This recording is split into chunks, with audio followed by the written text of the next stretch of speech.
So, good morning, everyone. I welcome you all to this session on OCT in glaucoma. I welcome all the speakers also. As we all know that OCT has become an important tool in the management of glaucoma. It directly measures the structural damage in glaucoma and it gives a cross-sectional data which scores over the perimetry in early glaucoma. OCT technology has improved by leaps and bounds. There is a significant improvement in scanning speed, scan acquisition, improvement in repeatability, reproducibility, population-specific database has been added. There has been great improvement in the segmentation algorithm that has led to subcomponent analysis. Anterior segment OCT gives us angle imaging and post-surgical blood management and tube management. With the help of swept source OCT, we can visualize lamina fibrosa and choroidal vasculature. Thus, the goal of this IC is to demonstrate how to best interpret OCT images for the diagnosis and monitoring of glaucoma in everyday practice. I would like to welcome our first speaker, Dr. Jayashree Barua, who is currently consultant at Tezpur Eye Hospital. She has been actively involved in SICS training programs and it has been speaker in various talks. So, Dr. Jayashree Barua, please start.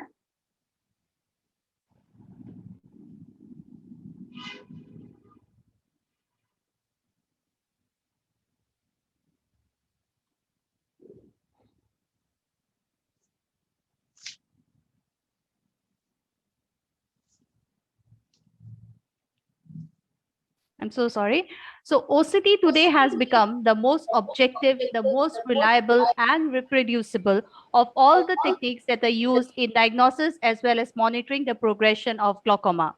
And when we go to the basic of the OCT machine, it is basically uses a light source that is directed towards the beam splitter, and we have a reference beam and a measurement beam, both of which are the reflected light from both of this is then mutated so as to produce a cross-sectional image of the tissue that is imaged.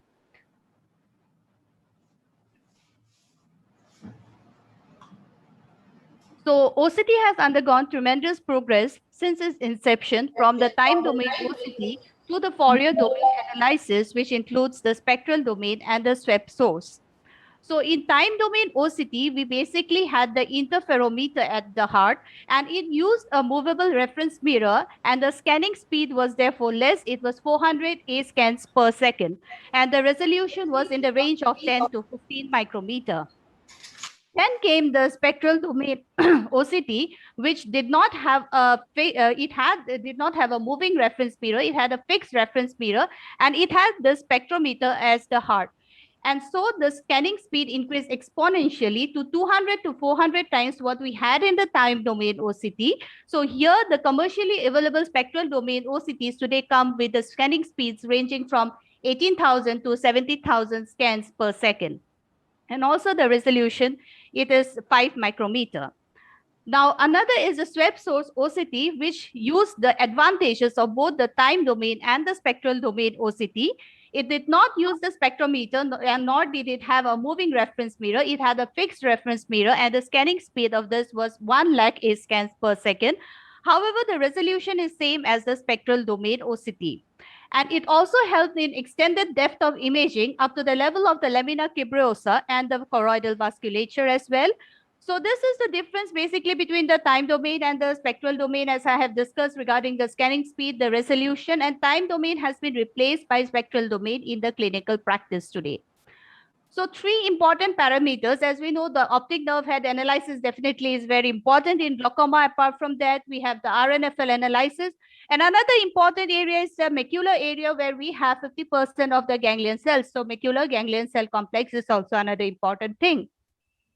Now, among the scanning protocols, we basically have to understand that we have 3 main protocols. First is the 200 by 200. So we have a 6 mm square where we have 200 horizontal scan lines, and each is composed of 200 A scans. So apart from the disc, as we have already stated, we have the scan at the macula at the center of the fovea.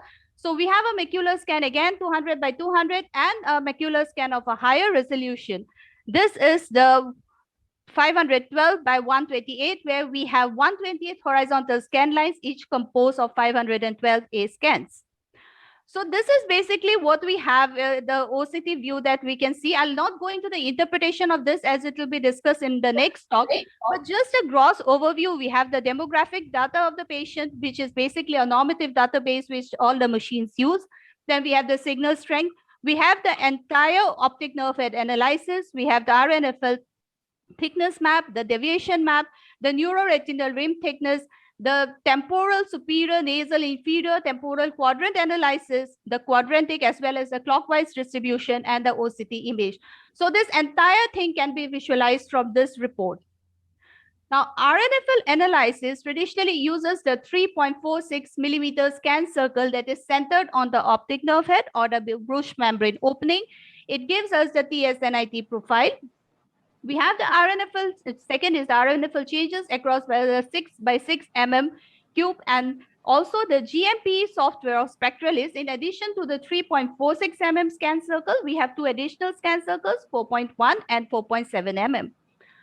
So the retinal thickness map regarding the Cirrus HD OCT. Now, as we know, the inferotemporal quadrant, it is the most commonly involved, and the most common area is 2 millimeter from the center of the disc.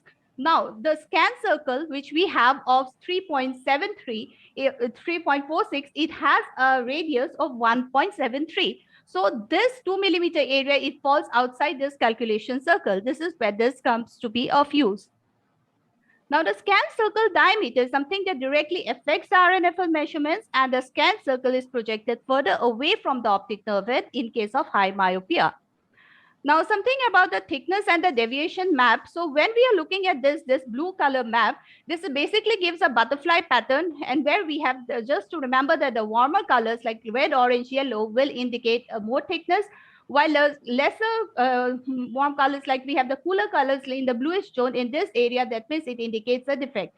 And when we are looking at this portion, the deviation map, how much it is deviated from the normal, here the color coding is slightly different. You have the red, which is outside the normal limit. So here you have the defect out here. Now the TSNIT profile is nothing but it is the entire scan has been stretched into a line diagram. So here we can have an overview of both the right and the left eye at the same time. And you see two peaks over here, and this double hump is basically because you know the superior and the inferior retinal nerve fibers are thicker in this area. So we have two peaks. In this area, the superior shows a slight peak, but if you go to the inferior area, there is a slight amount of flattening. That means there is some thinning out here. The same thing if we are in a busy OPD and we want to read this out. So it's basically through the color coding, we can see the defect in the superior and the inferior portion. And if we want the clockwise distribution, it's also shown over here. So optic nerve head parameters at a single glance from this report, this comes in the first on the topmost part as I have shown. So here again, the color coding comes in use. We can see the RNFL asymmetry, and the color coding is basically the same. Same thing holds good for the neuroretinal rim thickness, RNFL rim thickness. If we see it in the green zone, we are sure that it's normal. In the red zone, there is some defect.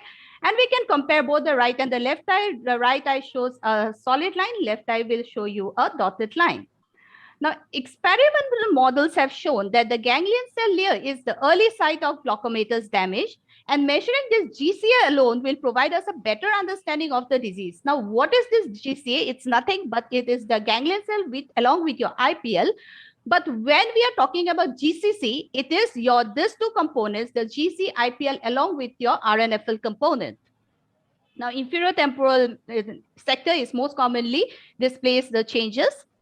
The ganglion cell analysis, because apart from the optic nerve head, it's very important to look at the ganglion cells. Again, you have the thickness maps, the deviation maps, and the OCT protocols, the OCT scans.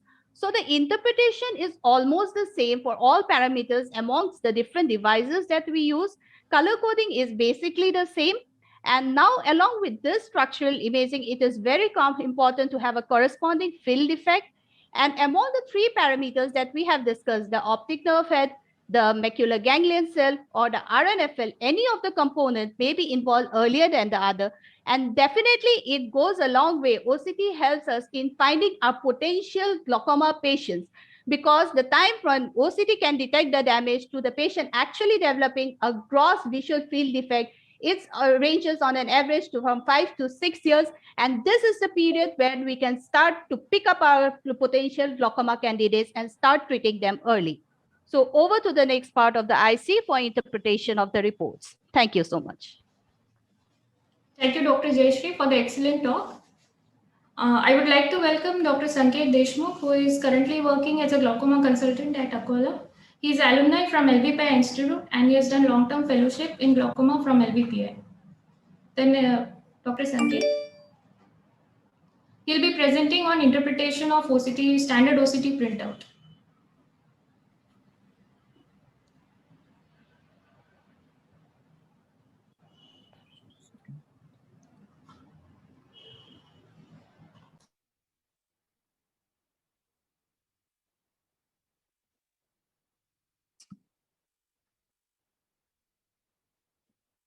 Am I audible?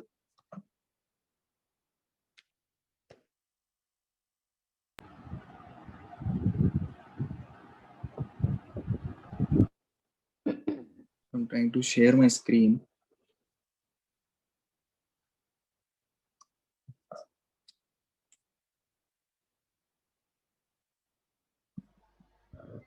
Am I audible? You are using on Mac, sir?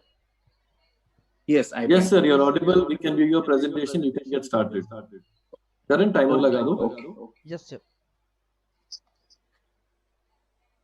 Good morning, all. So, thank you, Dr. Barua, for the lucid explanation on the basics of OCT. We'll move ahead with the interpretation of this OCT printout. So there are different machines available in the market, and the most commonly and most popular one is the Cirrus Zeiss OCT. And this is the printout that we come across very regularly and very commonly. There are other machines like RT View. It has a very robust database of around 1600 patients, and that's why it is unique. And the other one and the latest one, which is Spectralis, it is supposed to be the most advanced and most accurate from the available machines. All these scans have a basic, normal, common principle, but the presentations are different and the printouts are seen differently. Today, for the sake of discussion, we will focus on one printout that is of Zeiss Cirrus, as it is very commonly seen. We can differentiate into different zones. Like first is the foremost the patient details, followed by the image quality. It should be more than or equal to 6. Then comes the first map, that is RNFL thickness map, followed by the RNFL deviation map. In the printout in the center, you can see the different parameters, the numbers, and it is very important to interpret these, not looking only at the colors.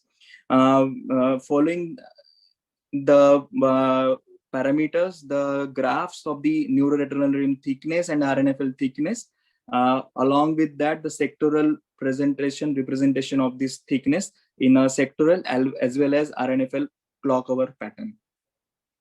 It also depicts the tomogram landmarks and segmentation for accuracy. So there should not be any error in the segmentation. The first part is the patient details, the name and the other confirmatory information about the patient should be included in the data, as you want to follow up the same patient and have a same scans in the future. Comparison with the correct normative data can be done only if the date of birth or the age of the patient is entered correctly, as there is 0.2 micron per year decrease in the RNFL thickness, or you can say there is 2 micron per decade decrease in the RNFL loss. So the age is very important parameter here. Image quality should be looked upon to interpret the next maps. RNFL thickness map, it actually looks like a hourglass pattern, which is normal. As it was already said, that the darker or the hot colors are of thick RNFL, and bluer or cooler colors represent thin RNFL. Color scale should be seen on different scans, as it may differ for different machines. RNFL deviation maps, these are actually unique to Cirrus OCT and not available on any other platform. In the first part of this image, you can see this is a normal patient with no deviation from the normative database, and the spectrum slowly moves towards the from glaucoma suspect to moderate glaucoma to the severe glaucoma. So in the last image, you can see there is diffuse RNFL thinning, and in the deviation map, red color represents the same. Disc and NFL parameters are present on the top of this printout, and these are also important. The disc area is always shown in gray in all printouts. Why? Because the normative database is not available for the disc area. In a patient with glaucoma, if you are seeing the values in red, you can always say that this is falling into a glaucoma category, comparing with the clinical findings and the of HVF also. The RNFL symmetry, if it is normal, it should be close to 100%. But in the second image, you can see it is way below 100%. So you can always take this diagnosis towards glaucoma. In the third image, I would like to tell you that the disc area, if it is more than 3.5, 2.5, or 1. If it is less than 1.3, that is, if the disc area is very large or very small, then all other parameters are shown in gray. The normative database is not available for patients below 18 years of age. Coming to the next map, the NRR thickness graph and the RNFL thickness graph, there is a normal double hump pattern which is seen if the RNFL quadrant as well as RNFL clock hour are also represented. So the clock hour pattern will give you a focal loss in the RNFL of the patient. Tomogram landmarks and segmentation errors should be taken care of because they can alter RNFL measurements. Red line represents ILM cup boundaries, while black line indicates disc boundaries and RPE. So this is a printout of a patient, and we can one by one interpret each map. The signal strength is very normal, so we can go ahead because this is reliable print. The first part is the RNFL thickness map, where you can see there is the hourglass pattern is lost, and there is shift of this pattern towards the nasal side. RNFL deviation map shows presence of inferior thinning of the RNFL, as well as in the center you can see the RNFL thickness and NRR thickness has decreased and gone into the red zone. That means it is less than 1% of the database. Even though the sectoral quadrants are green and normal, but the focal areas, while it is in RNFL clock hours, the focal areas are showing thinning in the inferior part. Spectralis printout is also similar, but it is very easy to interpret these printouts if you are well versed with Cirrus. So Cirrus, you can keep it as basic, and the other printouts are similar to Cirrus.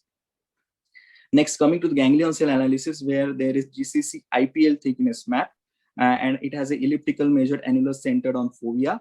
Deviation map is also there, and most important is the average and minimal ganglion cell layer plus the inner plexiform layer thickness data. It shows average as well as minimum thickness data, as seen in this example of this patient. The right eye is normal, but in the left eye, the average GCC IPL thickness, even though it is normal, the minimum GCC IPL thickness in the inferior part is very much decreased. We can consider that this patient might be developing glaucoma and is very much early in the early stages of glaucoma. The ganglion cell analysis for Spectralis and Cirrus is different because Spectralis takes into consideration the whole thickness of the retina, while in Cirrus there is GCC and IPL is only considered. In OptoView, nerve fiber layer is also included in the ganglion cell analysis. So this should be kept in mind. Glaucoma progression analysis on OCT is a very important tool because it is a very sensitive tool, and we can pick up glaucomas in a very early stages. The baseline examination with dates, there are 2 baseline examinations done apart, at least from 1 or 2 months of time duration. This baseline, if it is reliable, then the other scans can be compared with these 2 baseline images. In the center, there are parameter trained plotted over time. The average, superior, inferior, NFL thickness and the CD ratio are plotted in these graphs, and the trend pattern is obtained. You can see it is decrease slowly. I will wrap it fast, only 2 slides. Glaucoma progression analysis is the printout of the patient.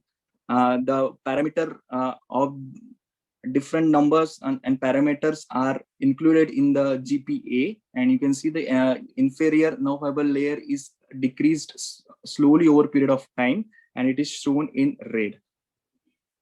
So OCT provides an excellent opportunity to study RNFL objectively, which adds to diagnostic evidence, and glaucoma progression can be quantified in serial scans. Glaucoma should never be diagnosed in isolation. Based on only OCT and clinical correlation as well as structure function correlation should be done. Thank you.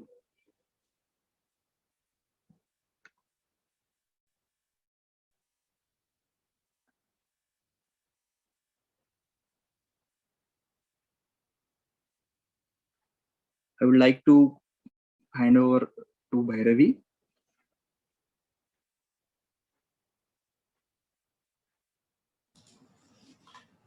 Hello. Thank you, Dr. Sanket, for the excellent talk.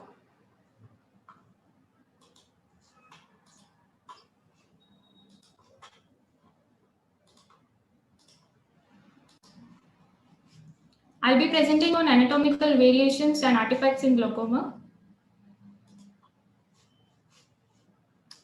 Artifacts are mainly classified into 2 types. Red disease, which is a false positive diagnosis where the software mistakenly identifies an abnormal eye, although there is no glaucomatous damage. And green disease, which is a false negative, where the software, where there is a glaucomatous damage is present, but the software is unable to identify it. Anatomical variations in RNFL bundle are a common cause of red disease. Normally, superior and inferior pores of 1H receive the largest number of RNFL as 2 thick bundles, which forms the basis for color-coded normative database of TSNIT profiles. The 2 anatomical variations that can be seen are split RNFL bundle and shifted RNFL peaks. The RNFL thickness is in the normal range, but it does not fit the expected configuration of TSNIT profiles on the OCT normative database. Hence, they cause false positive results. In a split RNFL bundle, the superior, inferior, or both bundles may be split and enter the optic nerve as 2 distinct bundles. It is more commonly observed as a local RNFL defect, but it should be distinguished from the real RNFL loss. In this report, Cirrus report, we can see that the superior bundles have a split, and this can be correlated with the 2 prominent humps in the RNFL thickness graph, which can be seen in the superior quadrant. Also, here in the quadrant map, although the superior quadrant is borderline, but the temporal and the nasal RNFL bundles are above 95% percentile, which shows us that this is a normal RNFL profile. And the patient also has a normal ganglion cell analysis. In the shifted RNFL peaks are shifted to temporal or nasal side. Due to difference in the topography of the bundle location, they can show abnormal report. The location of the RNFL peak correlates with the angle of the major retinal vessels. It is most commonly seen in high myopes and distortion. In this report, we can see that the inferior bundles are shifted towards the temporal side. The RNFL map shows the double hem pattern, but the peaks are shifted to the temporal areas. In this, in the quadrant map, the inferior RNFL in both eyes is outside normal limits, but the temporal RNFL profile has increased thickness. So in this also, the RNFL profile is normal. The panomap analysis of both the eyes shows normal GCC profile. Artifacts are very common in OCT finding. Artifacts can be due to patient dependent, operation dependent, due to motion artifacts, segmentation artifacts, and it can be device dependent.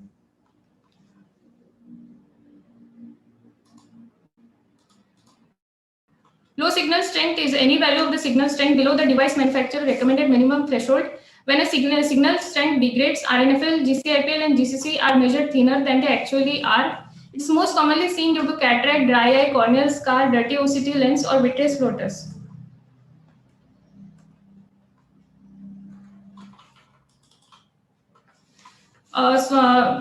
Usually the small pupil size may cause block signal due to the laser beam hitting the edge of the undilated pupil.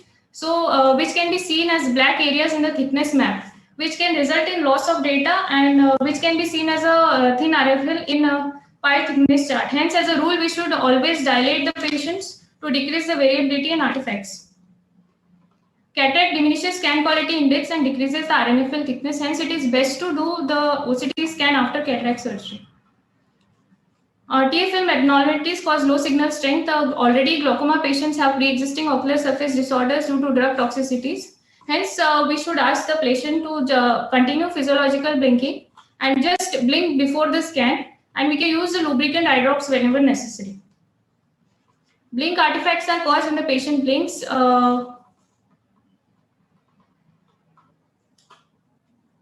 During the scan acquisition, black horizontal bands, it can be seen as black horizontal bands on the thickness and end-face image, vertical black bands on retinal and as a vertical black bands on the retinal tomograph. The loss of data correlates with the duration and number of blinks. The RNFL as well as area measurements will be abnormally low in these areas. Motion artifacts are caused when the eye being imaged or the head moves during data acquisition or reconstruction process. It appears on the end-face image as a break in the continuity of the retinal vessels and or as a misalignment of the ONH and cup margins on the end face and retinal tomograph. Improvement is the SD-OCT scanning speed and acquisition have reduced the likelihood of motion artifacts. In this scan, we can see in the right eye, the disc is shifted towards one side and on a deviation map, we can see that there is break in the continuity of these vessels. Hence, this is a motion artifact which has caused abnormal RNFL profile. On the rescan of the same patient on the same day, the RNFL profile has come to normal. Mirror artifacts arise from, are especially seen in Fourier domain OCTs. There is a abnormal Fourier domain detection due to the Fourier domain is unable to identify the positive and negative time delays. As a result, mirror OCT images are produced that are symmetrical around the zero time delays. It is commonly seen in myopia, retinal detachment, retinoschisis, and tumors. In this image, we can see that there is a mirror artifact. This is a high myopic patient, and due to extreme curvatures, the mirror artifact is seen, which is depicted by the white arrows. This is a scan of the patient having retinal edema, and mirror artifact is caused due to sudden thickening and elevation of the retina, and this is the mirror artifact. In this, we can see that due to mirror, there is duplication of the fovea due to mirror artifact. Here we can see on the end-face image, there is an abrupt transition and discontinuation of the vessels noted by the red arrows. A normal scan should be well centered either on the ONH or fovea. Any scan taken away from these locations is called as decentered scan, which may be unintentional, malfunctional due to built-in automated scan centration system or poor fixation. This is a Spectralix OCT scan showing decentration error. The scan circle is closer to the inferotemporal disc border. RNFL appears thinner and even dropping to zero at some locations. The current placement of the scan circle on the optic disc in the same eye, the RNFL profile has changed. The segmentation error is caused due to incorrect delineation of the boundaries of the optic nerve head and the cup and anterior and posterior borders of RNFL, GCIPL, and GCC. It is more common in advanced glaucoma, peripapillary atrophy, and vitreoretinal diseases. The RNFL thickness can never be zero or close to zero due to presence of glial cells and retinal vasculature even in the advanced glaucomas. Hence, A global RNFL, GCC or GCIPL thickness less than 50 microns is always due to segmentation errors, and a focal RNFL defect of less than 30 micron is always due to segmentation error. This is a RTView scan showing segmentation error due to misidentification of both the borders of the RNFL, which is causing abnormal RNFL graph and abnormal RNFL profile. This is a segmentation error due to peripapillary atrophy. The scan circle is passing through the peripapillary atrophy in the superior sector, which causes a failure to identify the lower border of the RNFL. And we can see in the superior quadrant, superior nasal quadrant, the RNFL line is dropping to 0, which is physiologically impossible due to floor effect. The larger areas of peripapillary atrophy, there is lack of contrast between RNFL and remaining eyeball layers. Hence, we can see the defects. 3.46 mm RNFL circle causes erroneous measurements in these areas, and the largest scan circle can be used in the presence of PPA, which is present in the spectralis ossity.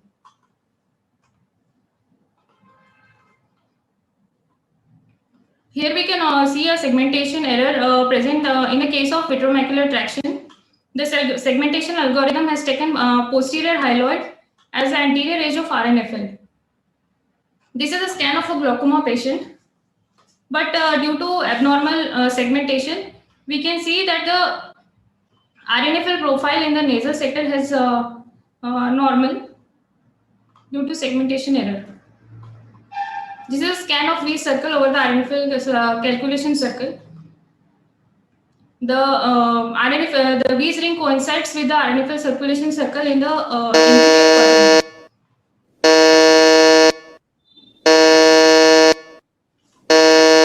Other variety is the Omega frame scan. Most scans have a depth of 2 mm.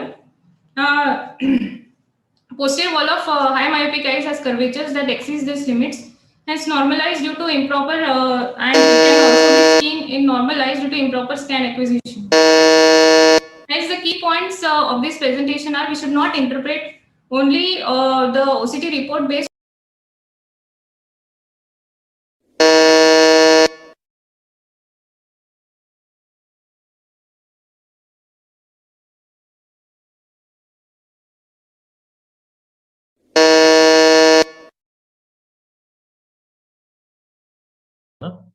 Ma'am, the time is up. So if you could sum it up or stop your screen sharing. Can we move to the next speaker, please?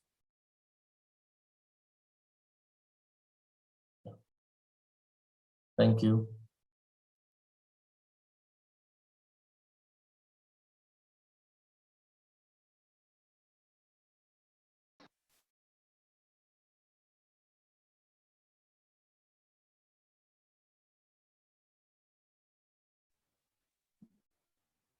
Hello?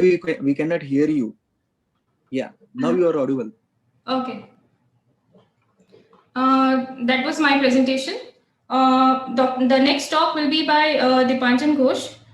He is currently working at ASA Medical College, and he is actively involved in teaching program of postgraduate students. Dr. Dipanjan.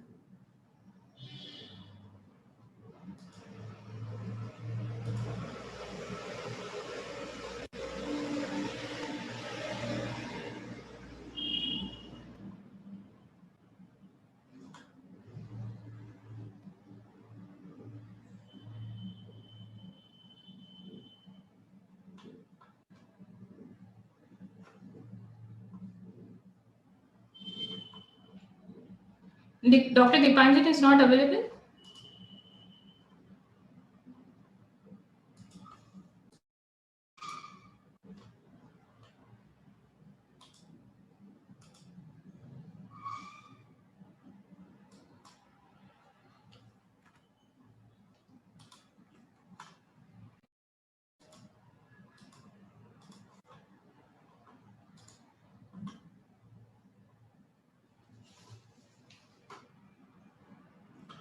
Dr. Dipanjan, you can start your presentation, please.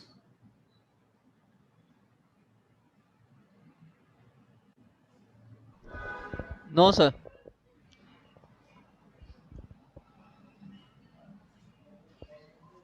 Technical team, is there any problem? Yes, ma'am. So we can start with the next speaker who is available, and we can take his talk later on.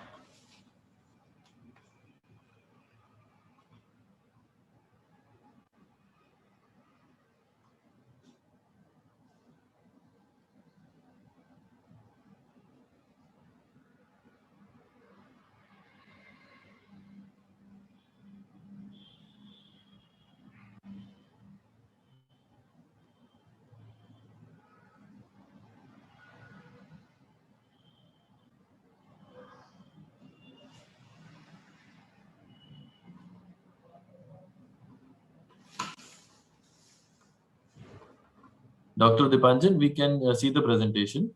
You can get started.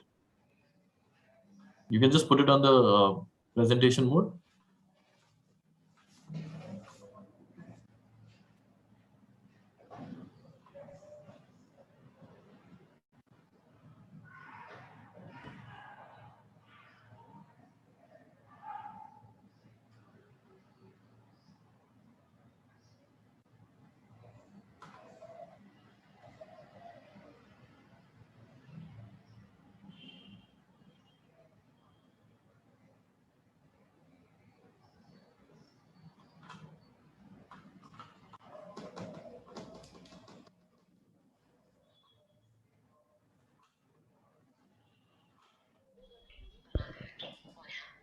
Dr. Bev. Hello.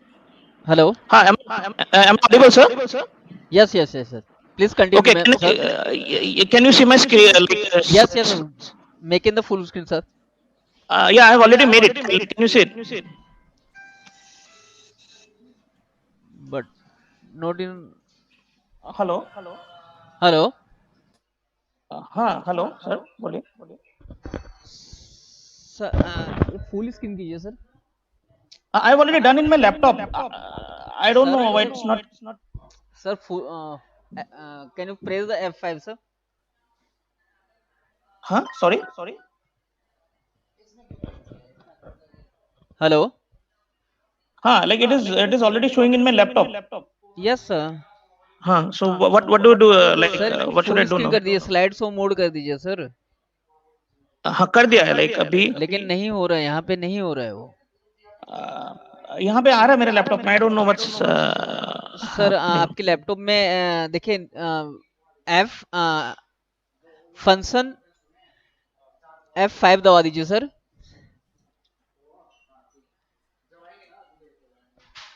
हाँ, दबा दिया है.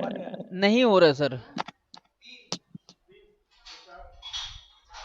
हाँ अब slide show beginning. अभी show कर रहा है? नहीं सर.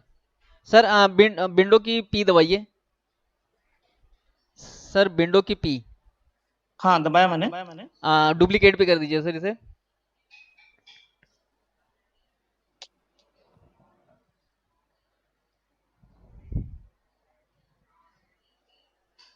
मैम बैरवी मैम नेक्स्ट को इनवाइट कर लीजिए ma'am. Okay. So there is some technical issue. So we'll call our next speaker, Dr. Abhishek Devle. He is currently practicing in Nagpur as a glaucoma consultant, and he is alumni from Sankrai Foundation. He has done his long-term fellowship from Sankrai Foundation, Bangalore. He'll be presenting on anterior segment OCT in glaucoma. Dr. Abhishek, please start. Am I audible? Yeah. You can start your presentation. Yeah. One.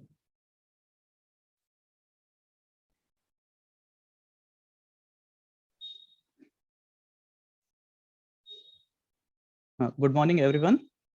This is Dr. Abhishek Devle from Nagpur. I would be speaking on anterior segment OCT in glaucoma. Now, as we know that glaucoma is a progressive optic neuropathy, which is characterized by the field effects and the optic nerve damage. And most of the investigations, the imaging modalities are directed towards the examination of the optic nerve head and the RNFL. But what is the need for the anterior segment imaging in glaucoma? See, to know the mechanism of angle closure glaucoma, we should know the anatomy of the anterior chamber angle. Currently, there is till recently, the gonioscopy was only the gold standard for the angle evaluation, and no imaging modality was as such available. But gonioscopy has its own drawbacks in being it is dependent on the examiner's skill and interpretation, as well as on the patient cooperation, as well as it gives erroneous results with the placement of pressure on the cornea and use of excessive amount of light. Now, what are the imaging modalities which are available for the anterior segment imaging? There are two modalities, the anterior segment OCT as well as the ultrasound biomicroscopy. Now, OCT is a non-invasive high-resolution imaging modality that uses low coherence interferometry to obtain the cross-sectional three-dimensional images of ocular structures. Now, the wavelength used for the posterior segment examination in OCT is around 820 to 830 nanometer, while in anterior segment OCT, the wavelength used is 1310 nanometer. This wavelength helps in reducing the scattering, which ensures better penetration through the ocular structures like sclera and iris, as well as more detailed visualization of the anterior chamber angle morphology. And secondly, it increases it is absorbed more by the water in the media, and therefore only 10% of the light reaches the retina, which causes very less damage to the retina or almost no damage. Now, the principle of OCT is based on the low coherence interferometry, and the optical setup consists of Michelson's interferometer, which is a low coherence broadband with light source. The light beam is generated from the light source and it is split by the beam splitter. One of the beam goes towards the ocular structure and gets reflected back, and the other is reflected from the reference mirror, both of which form an interference pattern which is detected by detector, and the image is formed. Now, there are various types of OCT machines available, anterior segment OCT machines available, of which SwepSource is the newest one, which gives high resolution as well as more image depth and a rapid acquisition of scans. Now, compared to gonioscopy, OCT has various advantages in being it's a non-technical device, does not require any technical skill. It's an objective test and a very comfortable non-contact procedure.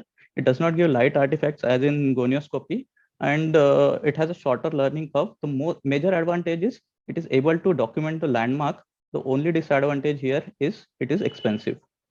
Now, what are the applications of ASOCT in glaucoma? Broadly, it can be divided into four. It is used to study the normal anatomy of anterior chamber angle as a qualitative and quantitative analysis. Secondly, it helps in the delineating the mechanism of glaucoma, primary as well as secondary. It helps in the screening of the angle closure disease, and also helps in the evaluation of glaucoma therapy.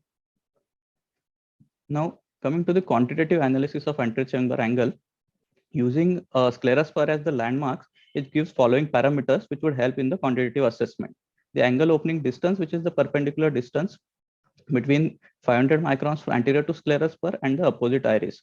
The other measurements include angle recess area, which is a triangular area bounded by the angle opening distance 500 or 700 micron, anterior iris surface, and the inner corneoscleral network. And third is the trabecular iris space, which is a trapezoidal area, which is bounded by the AOD 500 or 750 anterior iris surface, inner corneoscleral wall, and the perpendicular distance between the sclera spur and opposing iris. Now, what is the mechanism? It also helps in the mechanism of to understand the mechanism of the glaucoma, primary as well as the secondary. In primary glaucoma, in open angle glaucoma cases, it can measure the anterior chamber angle in degrees, as well as it can show the iris insertion related to trabecular meshwork. In case of angle closure glaucoma, it's help in differentiating between the appositional and the synachial angle closure, the extent of angle closure, as well as the mechanism of angle closure. You can now, in case of screening of the angle closure disease, it can show us the occludability of angle in conditions of decrease as well as increased light illumination, and it helps to identify the at-risk population, which can later be advised the laser iridotomy. You can see the opening of the angle in dark and the closure of the angle in light conditions. It can also help in differentiating between the appositional and the synachial angle closure. You can see here that there is only an iridotrabecular apposition, but no peripheral anterior synechia as such, while the synachial angle closure can easily be seen in this picture.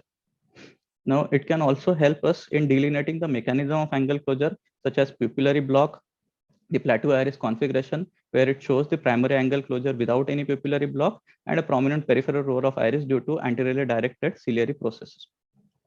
Now, another mechanism can be ciliolenticular block or the malignant glaucoma. In these cases, ASOCT demonstrates close iridocorneal angle with a shallow anterior chamber and anterior displacement of the iris as well as the ciliary body. It can also help in determining the mechanism of some of the secondary glaucomas like pigment dispersion syndrome, where it can show the typical posterior bowing of the iris with a wide open angle. Now, one of the uses of OCT is evaluation of the glaucoma therapy, the laser therapy as well as the surgical therapy. After the laser peripheral iridotomy, we can see the deepening of the angle as well as with the patent iridotomy in place, we can see the deepening of the angle as compared to that before the peripheral iridotomy. Now, in imaging the trabeculectomy blebs, it can show the internal structures and provide the clear images of bleb wall, cavity, flap, and ostium. It can show the filtration functions such as patency of the sclerosteum and PI, and guides in performing needling and suture lysis, as well as the failed. In the case of failed bleb, it can show the level of failure. This is the route under the scleral trough for the filtration, and we can see a well-formed bleb. In case of this is a case of overfiltering bleb, where we can see a thin walled bleb and the large amount of aqueous in it, and in the encapsulated bleb, hardly any aqueous we can see with the thick walled bleb. Now, it also helps in delineating the glaucoma drainage devices location and patency, as well as in cases of occlusion, it can determine the cause of occlusion. Now, comparing ASOCT with UBM, we can see that it is advantageous in being a non-contact procedure, does not require any skilled operator, high axial resolution and faster acquisition, as well as wider field of view. But the disadvantages is, one of the main disadvantages is limited ability to visualize the structure posterior to iris pigment epithelium, and in cases of hazy cornea, and also it can be done only in the upright position. So the take-home message is, anterior segment imaging, including ASOCT and UBM, are good methods of visualizing the anterior chamber angle. OCT is rapid, simple, and reproducible technique which gives high resolution images. It is most commonly used for screening the spectrum of angle closure disease and give quantitative and qualitative analysis of AC angle. And it serves as an excellent tool for visualizing the intrableb structure and the glaucoma drainage devices placement, and does have post-surgical implications. And it may be used in the early postoperative period and to see the functionality of blebs, and may indicate early intervention for the blebs which are destined to fail. The only limitations include the cost and the poor visualization in opaque corneas, and inability to visualize the lesions posterior to the iris pigment epithelium, where UBM should be used. So anterior segment OCT can acquire images and gives objective parameters, data, and the mechanism of glaucoma that are not possible with the clinical examination. Despite the advances in the imaging, the clinical examination cannot be replaced. Thank you.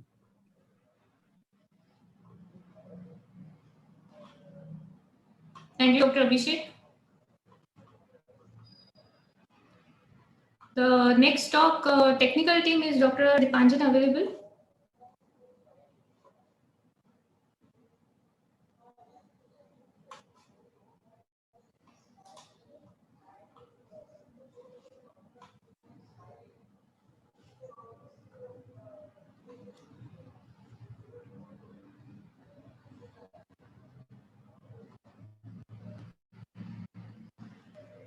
Dr. Dipanjan? Play कीजिए sir, power point play कीजिए sir.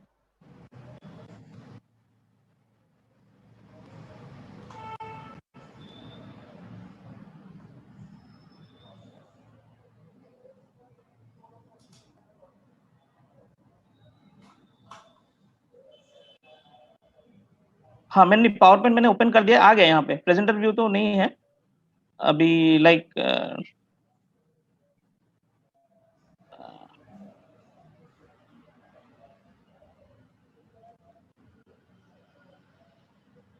अभी आ रहा है.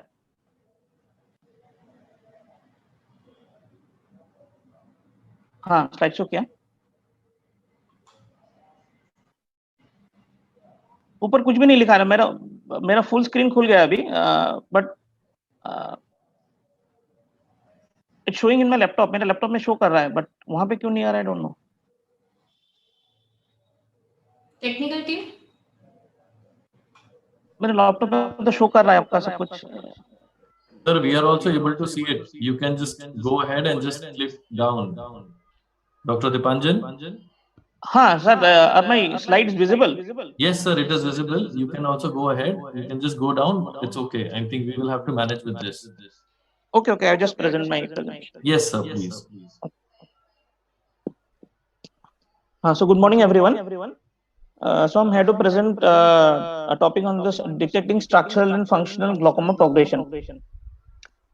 As you all know, that glaucoma is a silent killer of vision. So it is very important to monitor the progression of the disease in early stages so that the patient doesn't develop blindness.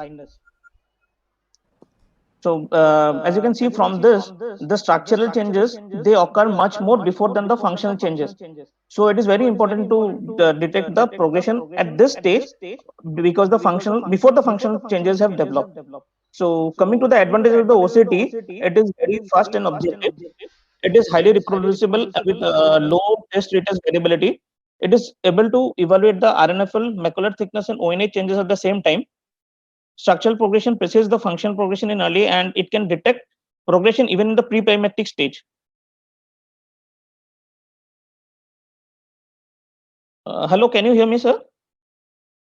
Yes, we can hear you and we can see it also. You can continue. Okay. We can see the advantage of OCT. Yeah, right. So now what is the best structure to measure? So before going into the scans, we should know some of the important things, like which is the best structure of the retina to measure.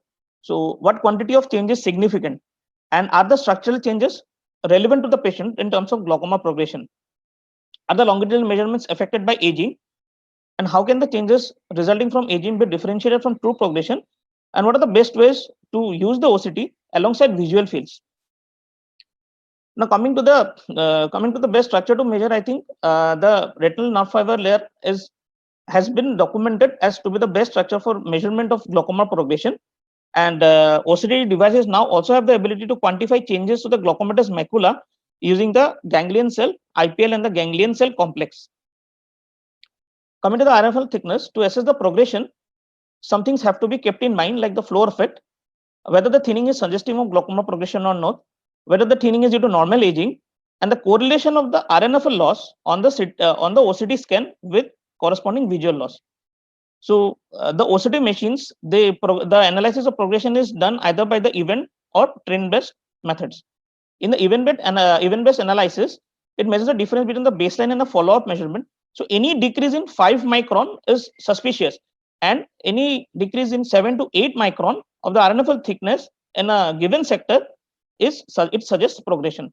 Coming to the trend-based analysis, as you can see in this graph, this black points, these are actually the thickness which have been mapped at various periods of time, and this green one shows the normal RNFL with aging, and this slope, it shows the negative slope. So a statistical difference of less than, or the significance of less than 0.05 is defined as progression in trend-based analysis.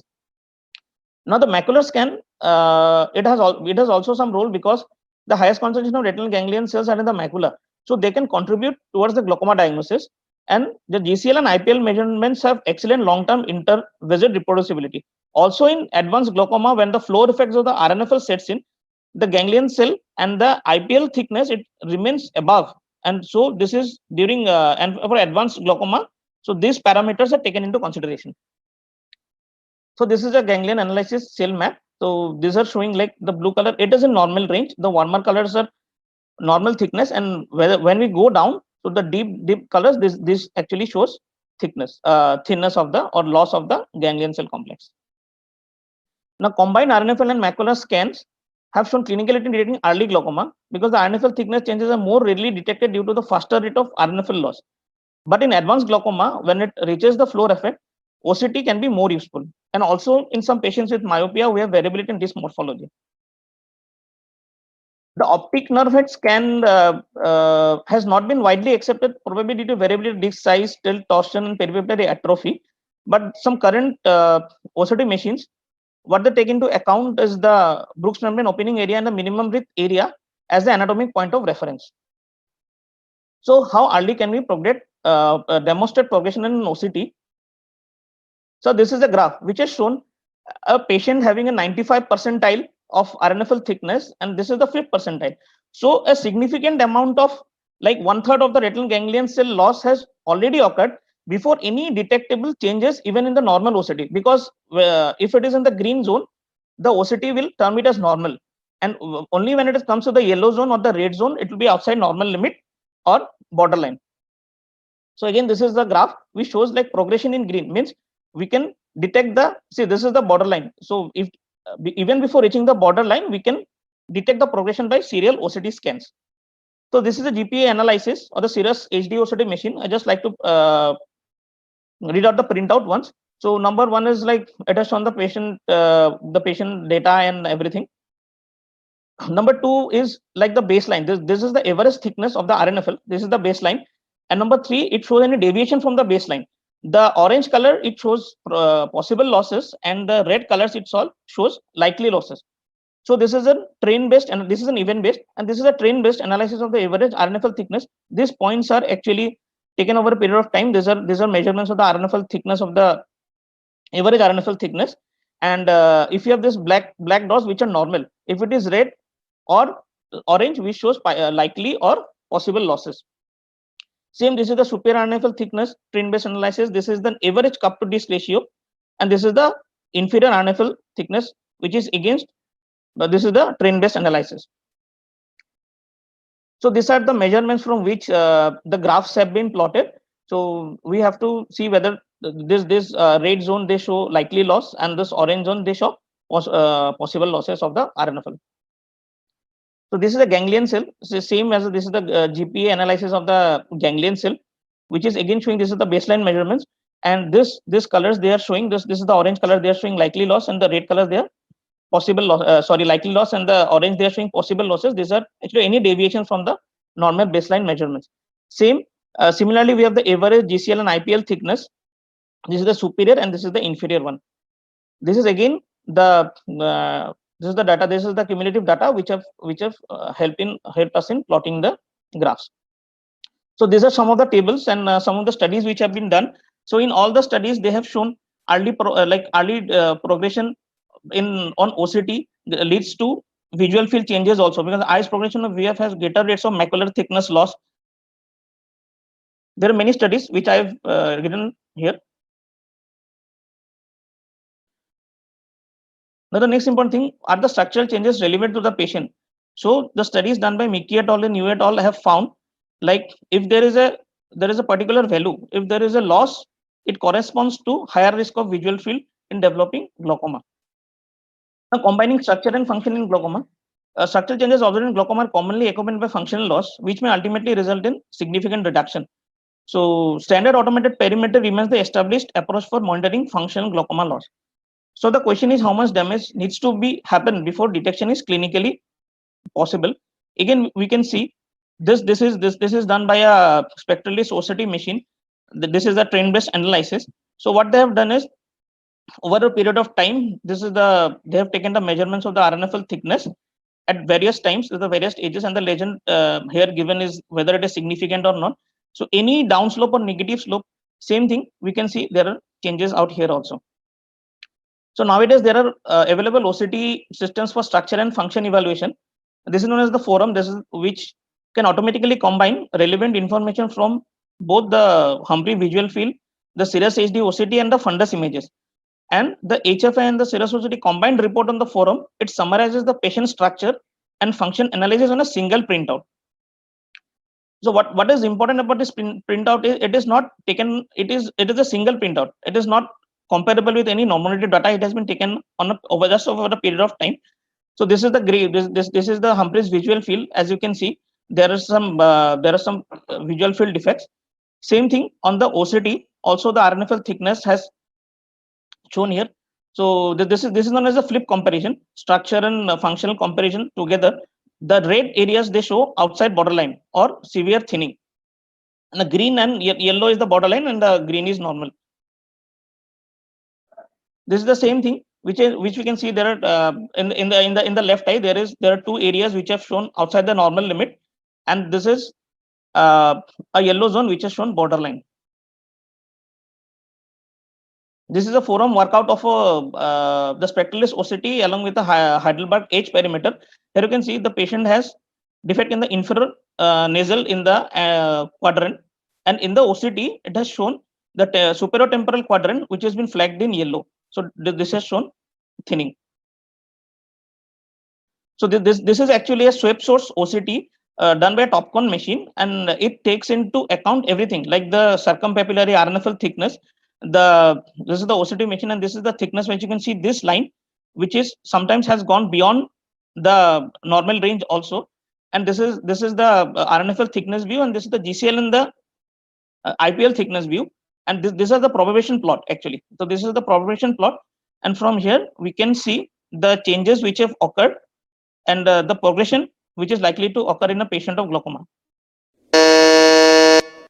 So to conclude, since the introduction of OCT more than 25 years ago, our ability to detect and quantify glaucoma has been greatly enhanced. Although visual function is more important to the patients, progressive structural changes can precede functional loss, and patients with faster changes on OCT are definitely at an increased risk of worsening visual loss, offering the possibility of escalating treatment at the earliest stage of prism. Thank you so much. Sorry to interrupt, sir, but the time is up. Yeah, I'm just moving. Thank you, Dr. Dipanjan. Yeah, I'm very sorry for the technical glitches actually. That is why I was yeah. Yeah, I know you had an excellent presentation, but nonetheless, the talk was very nice. Don't get Thank you. disheartened. Yeah. The next tragedy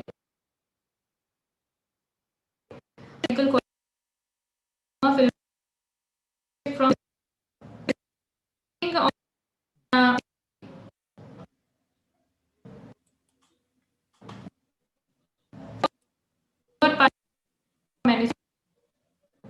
Dr. Start present.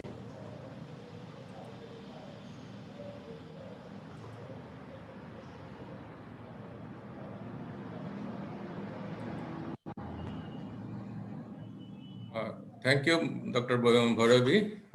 Good morning to everybody. Greetings from Dibrugarh. So we'll be talking. Am I audible?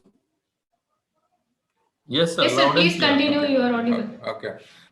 So I'll be talking about the OCT angiography, which is a new paradigm for glaucoma management. So regarding OCT angiography, the modality, in case either as or SS OCT uses light interference of the surface of the moving red blood cells of the blood vessels, and so that is how it can accurately depict vessels through different segmented areas of the eye. And it is also a mapping of microcirculation, various layers of retina as a choroid, and a high three-dimensional evaluation of microcirculation of optic nerve head and area can be provided by this retinal OCT angiography. And so it can give us a high repeatability and reproducibility. So that is how it is a very important nowadays. But why this OCT in glaucoma? So we already having so many tools for glaucoma management, like OCT and automated perimetry, but all are having some problems. And this OCT angiography is mainly valuable because it has got the blood flow vascular theory, which is related to this glaucoma development, that can be established by this OCTA. And we all know that there is a correlation between ocular blood flow and glaucomatous damage. And so inadequate blood flow actually plays a very pivotal role in apoptosis of retinal ganglion cell death. And that is how this glaucoma progresses. And there are some various vascular plexuses in the retina and choroid, and this alteration in these vascular plexuses have a major role in pathophysiology of the glaucoma.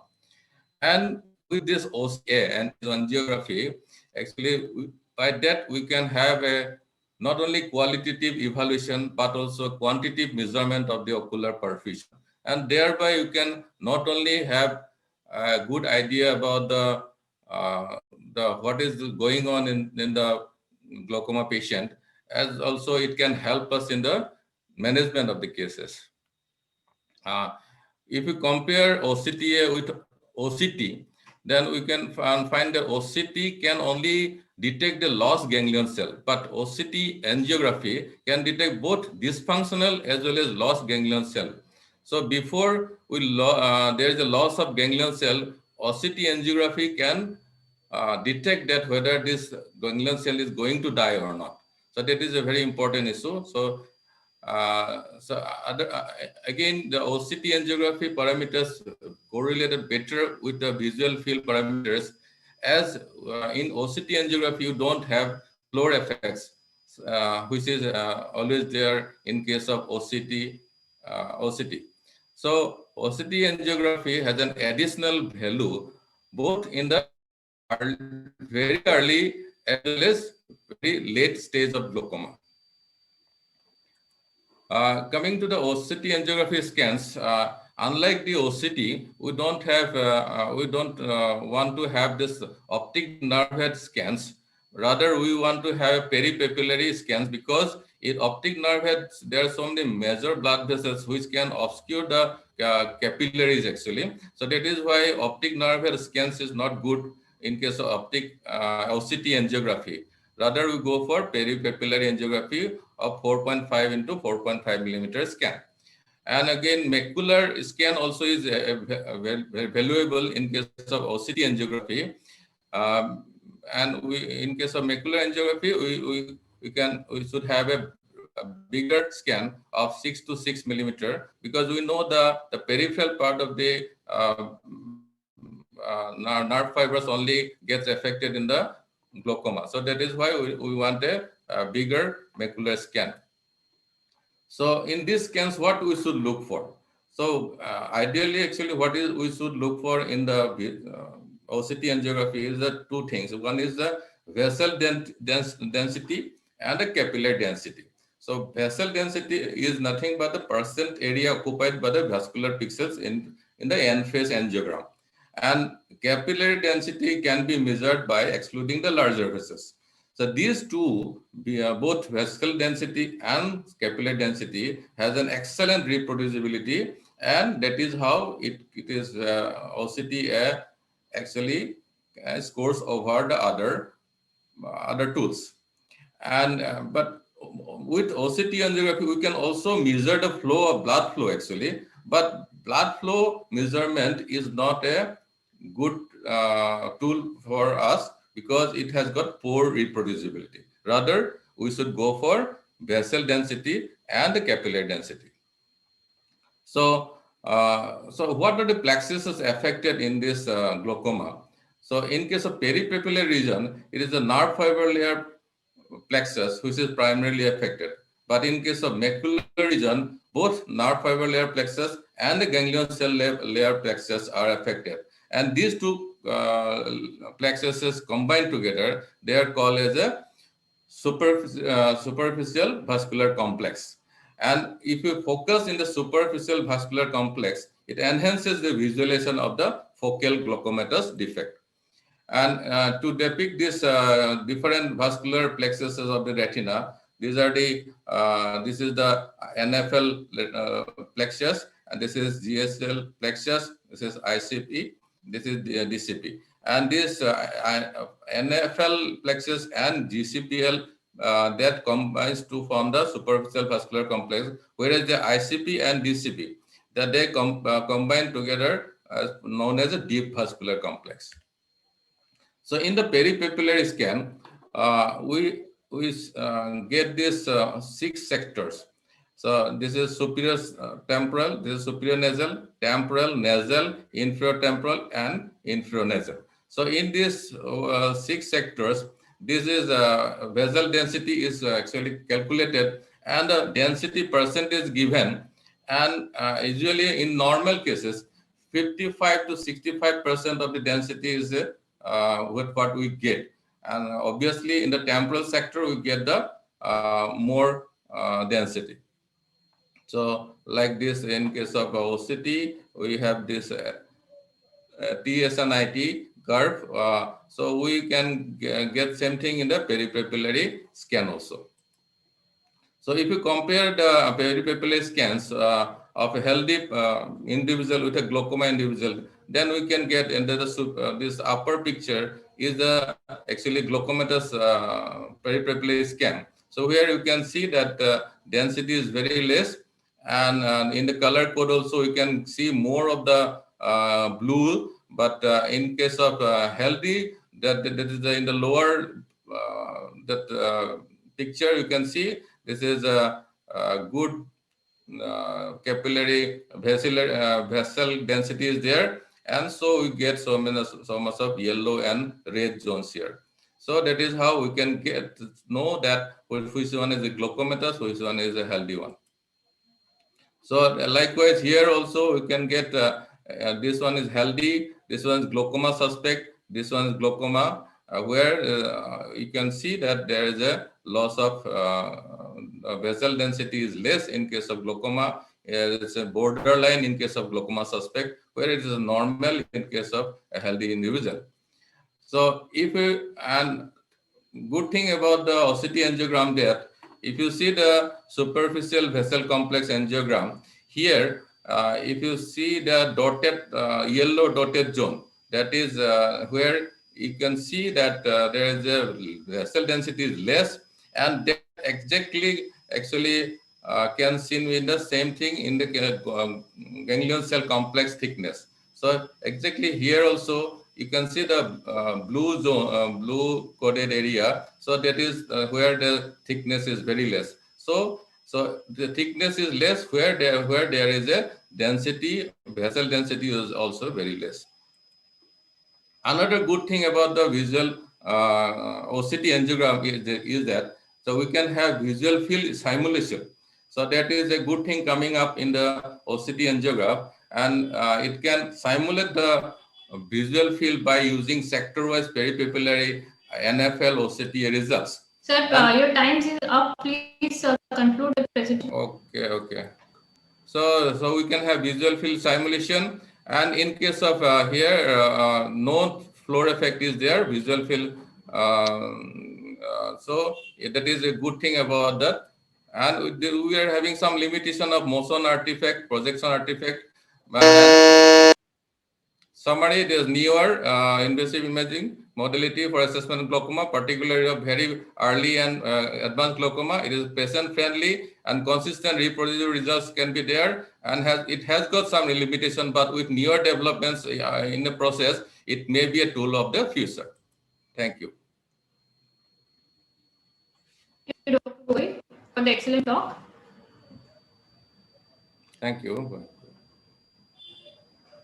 So I would like to conclude that glaucoma OCT as compared to OCT, macular OCT that is done for retinal disorders is quite difficult to interpret. There are a lot of parameters and factors involved.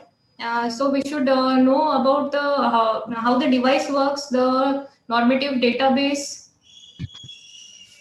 that is present in your machine, and we should always look at all the graphs that are there: thickness map, temperature map, deviation map, and we should not interpret the OCT reports based on red is bad and green is better dictum.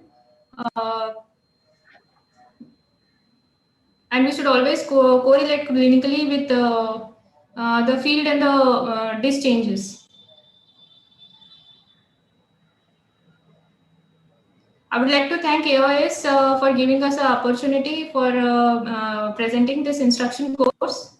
If there are any questions, I would like to take from the audience.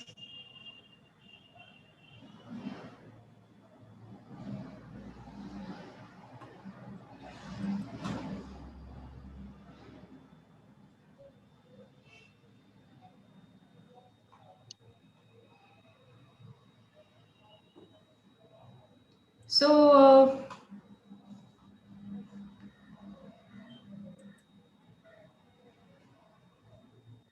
should we conclude this session?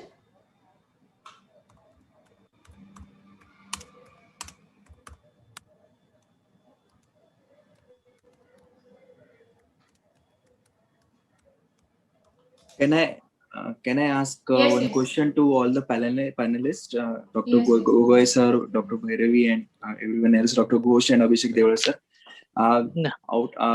How many of you use OCT as a very regular basis? Each and every patient of glaucoma, how many of you get OCT scan done for your patients? Is it in a regular practice? All of them get OCT scans done, or you have a specific criteria to get it done for them?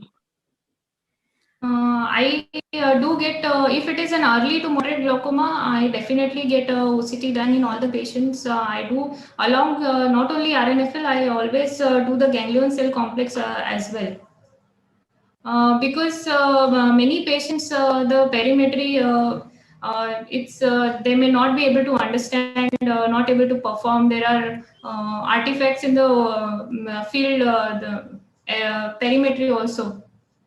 So it being subjective for the early and moderate cases, I do get the OCT done for all the cases. Okay.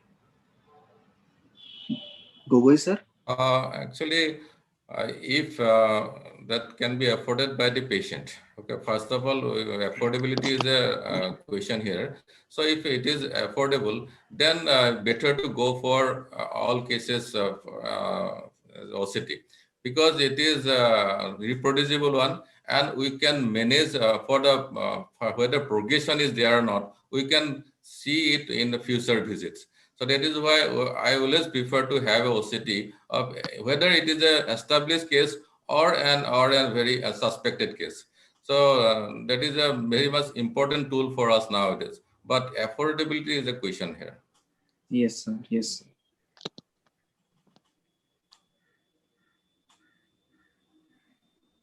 I would like to add something, Dr. Sanket. Yes, sir.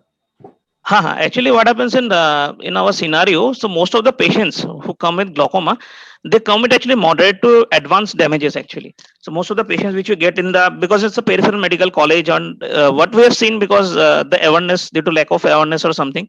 So what we go is for visual fields. Mostly we go for visual fields, and only if we suspect like the family members or some patients who have not yet developed anything, but they have a strong family history, only for them we go for OCT, to be very honest, because whatever the number of patients I have seen, they come with most of the cases, they come with almost 0.8, 0.9, there is no RNFL at all.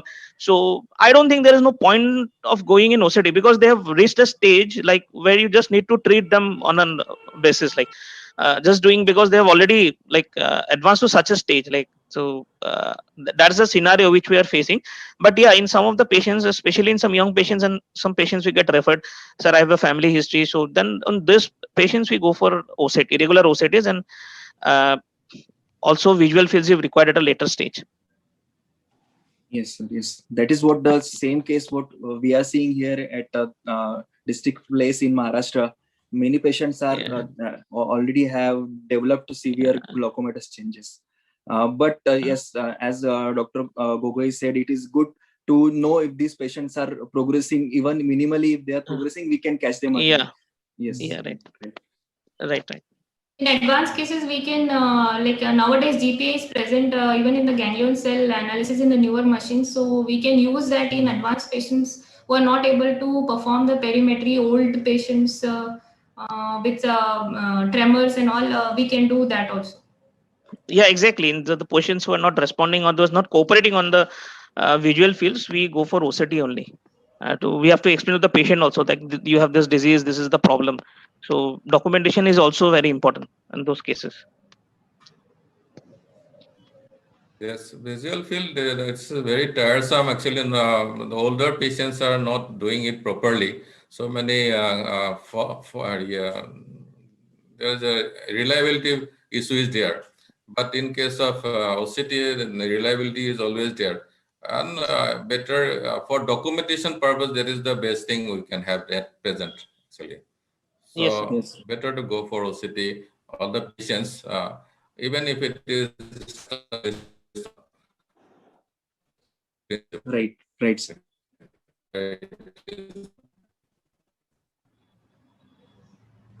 So can when now. Any other questions? Actually, Yeah, I would like to ask what is your protocol in high myopic patients regarding OCT in glaucoma?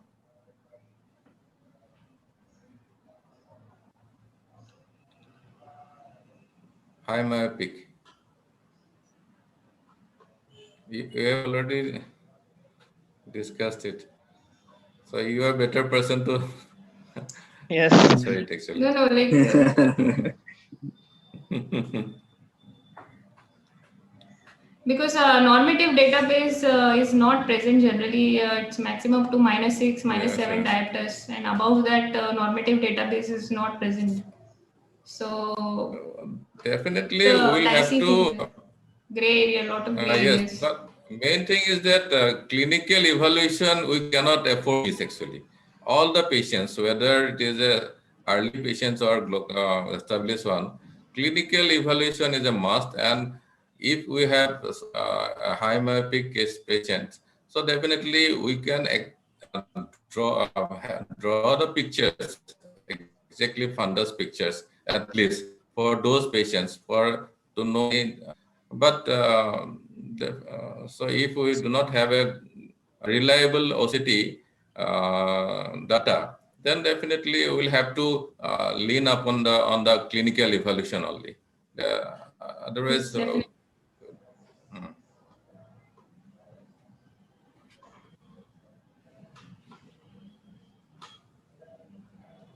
So I think time is up.